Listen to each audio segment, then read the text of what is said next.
నమస్తే, welcome to our voice. నేను journalist నవత. ఈ వీడియోని అందరూ చాలా సీరియస్గా చూడాల్సిన అవసరం ఉంది. చాలా సీరియస్గా వినాల్సిన అవసరం కూడా ఉంది. అయోధ్య రామ్లల్లా విగ్రహ ప్రతిష్ఠ తరువాత భారతదేశంలోనే కాదు ప్రపంచ దేశాల్లో కూడా హిందుత్వం గురించి, సనాతన ధర్మం గురించి ఆలోచించడం మొదలుపెట్టారు. భారతదేశంలో చైతన్యం మొదలైంది హిందువుల్లో అనే విషయం తెలిసింది.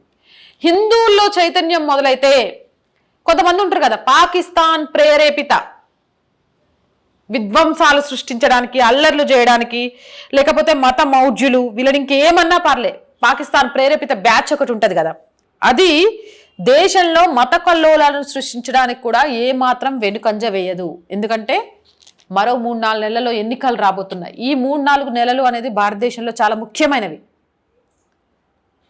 ఇక్కడ మతాలను అడ్డు పెట్టుకొని కొంతమందిని సంతోష పెడుతున్నామనే భ్రమలో మిగిలిన వారి మనోభావాలను దెబ్బతీసుకుంటూ రాజకీయ లబ్ధి పొందాలి అని చూసే రాజకీయ నాయకులు మస్తు మంది ఉన్నారు. కాబట్టి తస్మత్ ప్రతి ఒక్కరూ గుర్తుపెట్టుకోండి, రెచ్చగొడితే రెచ్చిపోవాల్సిన అవసరం లేదు. వాళ్ళ అంతిమ లక్ష్యమే భారత్లో అల్లర్లు సృష్టించడం, ఆ అల్లర్ల ముసుగులో అందనెక్కడం. ఈ విషయంలో చాలా జాగ్రత్తగా ఉండండి. ఎందుకు అనంటే జ్ఞానవాపికి సంబంధించి అలహాబాద్ కోర్టు తీర్పిచ్చింది, పూజలు చేసుకోవచ్చు అని. పూజలు చేస్తున్నారు, అక్కడ లక్షల కొద్ది భక్తులు వస్తున్నారు. ఈ నేపథ్యంలో అల్లరి చెయ్యాలి, అక్కడ గొడవ సృష్టించాలి అని కొంతమంది వ్యక్తులు, ఎవరైతే పాకిస్తాన్ ప్రేరేపిత బ్యాచ్ ఉంటుందో వీళ్ళంతా కూడా 1000 మందితో జ్ఞానవాపి దగ్గర ప్రార్థనలు చేసిండ్రట. ఇది కావాలని కదా, అంటే వీళ్ళు ప్రార్థనకు వెళ్ళాలి, అక్కడ వస్తున్న లక్షల మంది భక్తులు ఇదేంది ఇక్కడ మాకు పూజ చేసుకునేది ఇచ్చిండ్రు కదా, ఈ లొల్లేందనాలి, దాంతో అక్కడ రెచ్చిపోవాలి, ఇరు వర్గాల మధ్య ఘర్షణ జరగాలి. ఆ ఘర్షణలో మైనారిటీకి సంబంధించిన ఎవరికో ఒకరికి చిన్న దెబ్బ తగిలినా చూసినావా, భారతదేశంలో మైనారిటీలకు రక్షణ లేదు అని ప్రపంచ దేశాలన్నీ భారత్ని ఒక బూచిగా చూపించే ప్రయత్నం చేయాలి. ఇక్కడున్న ప్రభుత్వం మీద ప్రజలకు వ్యతిరేకత రప్పించాలి. ఇదే కాదు, మొన్న ఎక్కడ ఇది యూపీలోనే అనుకుంటా, కాదు ఎంపీ, మధ్యప్రదేశ్లో గోహత్యలకు సంబంధించి కొంత గోవధ జరుగుతుంది అని తెలిసి అక్కడికి పోలీసులు వెళ్ళి దానికి అడ్డుకునే ప్రయత్నం చేస్తే 2000 మంది ముస్లిమ్స్ అక్కడికి వచ్చి చివరికి వాళ్ళ నిరసన ఏ విధంగా ఉందంటే పోలీసుల మీద కూడా దాడి చేసే స్థాయికి ఎదిగిపోయింది. అక్కడ పోలీసుల మీద దాడి చేయాలి, పోలీసులు వాళ్ళ మీద దాడి చేస్తే ఎవరైనా ఒకవేళ మీద దాడి జరుగుతున్నప్పుడు తమను తాము ప్రొటెక్ట్ చేసుకోవడం కోసం ఎదుటి వాళ్ళని కొట్టడమో లేకపోతే ఎదుటి వాళ్ళ మీద దాడి చేయడమో చేస్తారు. ఆ దాడి చేస్తే పోలీసులు మైనారిటీల మీద పోలీసుల ఏమంటారు ఉక్కుపాదం. ఈరోజు మైనారిటీలను క్షోభ పెడుతున్న భారత పోలీస్ వ్యవస్థ, దీన్ని హైలైట్ చేసుకోవాలా? మళ్ళీ పాకిస్తాన్ లాంటి కొన్ని దేశాలు ఇవి చూసి అబ్బా భారత్లో మేము అనుకున్న లక్ష్యం అయింది అనుకోవాలా? వాళ్ళు అక్కడ ఆనందపడుతుండాలా, ఇక్కడ భారతదేశంలో అసలు ప్రభుత్వం ఏం చేయట్లేదు అనే విధంగా తీసుకెళ్లాలా? ఎన్నికల టైంలో కొంతమంది వ్యక్తులు దీన్ని ఓటు బ్యాంకుగా మార్చుకోవాలా? ఇక్కడ గుర్తుపెట్టుకోవాల్సిన అంశం ఏంటి అంటే, భారతదేశంలో పుట్టి పెరిగిన భారతీయులుగా హక్కు కలిగిన మైనారిటీలకు, ముఖ్యంగా ముస్లింలకు కూడా అన్ని హక్కులు ఉన్నాయి. ఎవరో రెచ్చగొడితే రెచ్చిపోకండి. ఒక చిన్న మనవి, అది హిందువులకు, ముస్లిమ్స్కి, క్రైస్తవ మతస్థులకి అందరికీ చెప్తున్నా. కాకపోతే ఇప్పుడు భారతదేశంలో ఎక్కువ అల్లర్లు సృష్టించాలి అని చూస్తుంది హిందువులకి, ముస్లిమ్స్కి మధ్య. కాబట్టే సంయమనం పాటించండి. ఈ భారతదేశం మనది, ఈ దేశంలో మనందరం, ఈ దేశం గర్వంగా, ఈ దేశం ప్రపంచ దేశాల్లో అగ్రస్థానంలో నిలబెట్టడంలో మనందరం భాగస్వామ్యం కావాలి.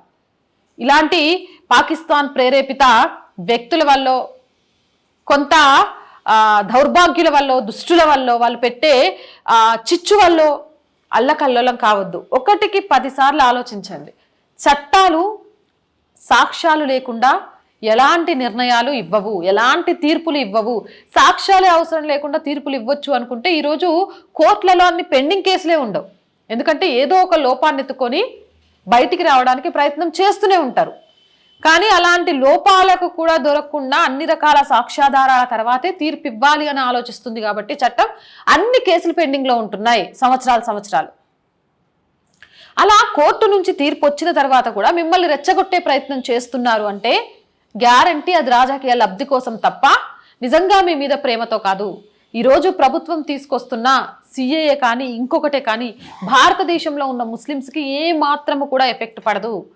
ఇంకా మీకొచ్చే మైనారిటీలకు సంబంధించి ఏదైతే రిజర్వేషన్ ఉందో అలాంటి వాళ్ళని అడ్డుకట్ట వేయటం వల్ల మీకు చాలా మేలు జరుగుతుంది. ఆ విషయాన్ని గ్రహించగలగాలి.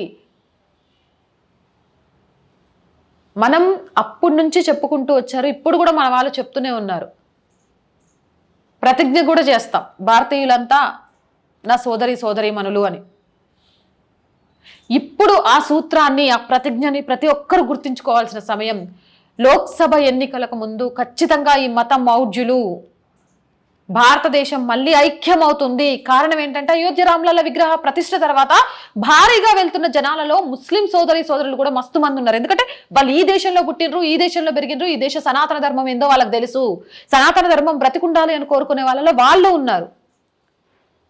నిన్ను మత గురువుగా తీసేస్తామన్నా పర్లేదు, ఇక్కడ ఇది ఉంది అనేది వచ్చినాక మనం గౌరవించాల్సినది మన హక్కు అని చెప్పేళ్ళిండు. ఒకసారి ఆలోచించండి. భారతదేశంలో ప్రజలంతా ఐక్యమవుతున్నారు.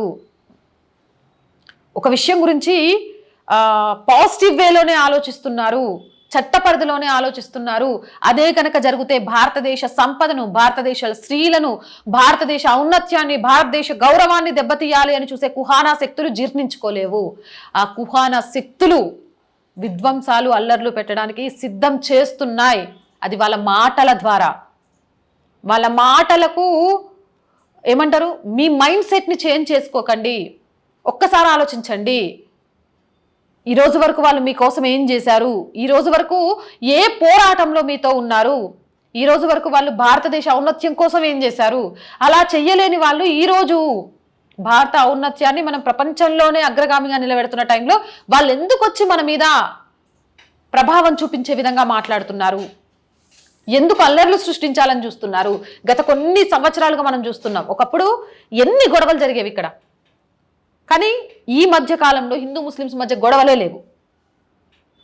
అలా పెట్టాలి అని చూస్తే ప్రభుత్వాలు ఎక్కడికక్కడికి కట్టడి చేస్తున్నాయి. ఇది తట్టుకోలేకపోతున్నారు.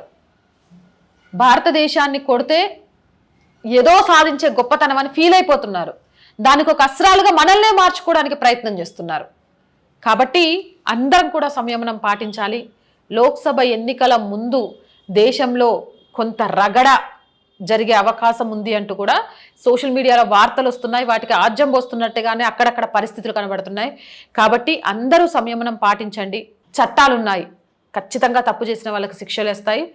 ఎవ్వరి మాటలకు ప్రేరేపితం అవ్వకుండా మన హార్ట్ ఏం చెప్తుంది అనేది వినగలిగితే, మన ధర్మం ఏం చెప్తోంది, అది ఏ మత గ్రంథాలైనా కానివ్వండి, అలాగే హిందూ ధర్మ గ్రంథాలైనా కానివ్వండి, అది ఏం చెప్తుంది అనేది ఒక్కసారి వినగలిగి ఆలోచించగలిగితే ఖచ్చితంగా ఇక్కడున్న వాళ్ళే అలాంటి వాళ్ళని తిప్పికొట్టి అమ్మో భారతదేశంలో ఇక మేము చిచ్చు పెట్టలేము అనే స్థాయికి ఎదగాలని మనస్ఫూర్తిగా కోరుకుంటున్నా.